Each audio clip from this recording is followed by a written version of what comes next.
एक मिनट नीचे एक बात समझने की जरूरत है। चुनाव में हिंसा की कोई जरूरत नहीं है या कभी भी किसी चीज का हम लोग हिंसा के पक्षधर नहीं रहे, लेकिन अभी आचार संहिता चल रही है। आचार संहिता है, चुनाव का समय है, फिर भी चुनाव के दौरान कैसे कुछ लोग जो है बंदूक गोली लेकर के घूम रहे, बंदूक गोली लेकर के कैसे ये लोग घूम रहे कुछ लोग। और आप देखिएगा प्रधानमंत्री जी 30 साल पुरानी बातें करते हैं।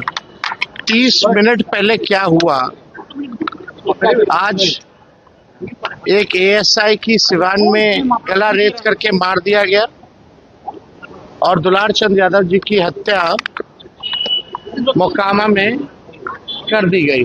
तो ये क्या है, किस प्रकार के, किस प्रकृति के लोग जो है बिहार को कब्जा किए हुए हैं, अब समझ में आ रहा है लोगों को।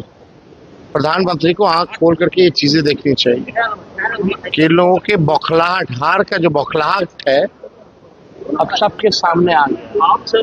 कौन लोग हैं जो पैरोल पर इन लोगों को बाहर किया, कौन लोग हैं जो इन अपराधियों को संरक्षण देने का काम कर रहे, और चुनाव में बंदूक लेकर के आचार संहिता में घूम रहे हैं। तो ये कौन सा राज कहा जाएगा।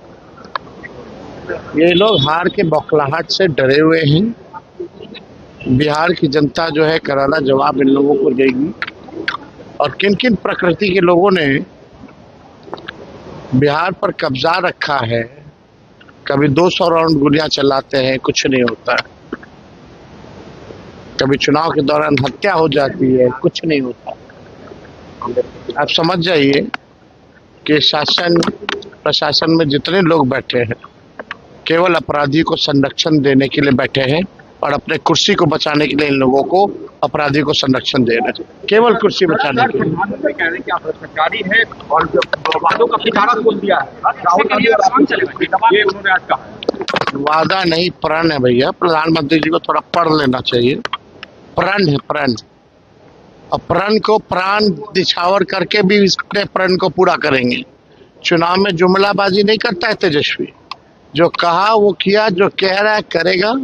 प्रधानमंत्री जी, तेजस्वी की उम्र कच्ची है पर जुबान पक्की है।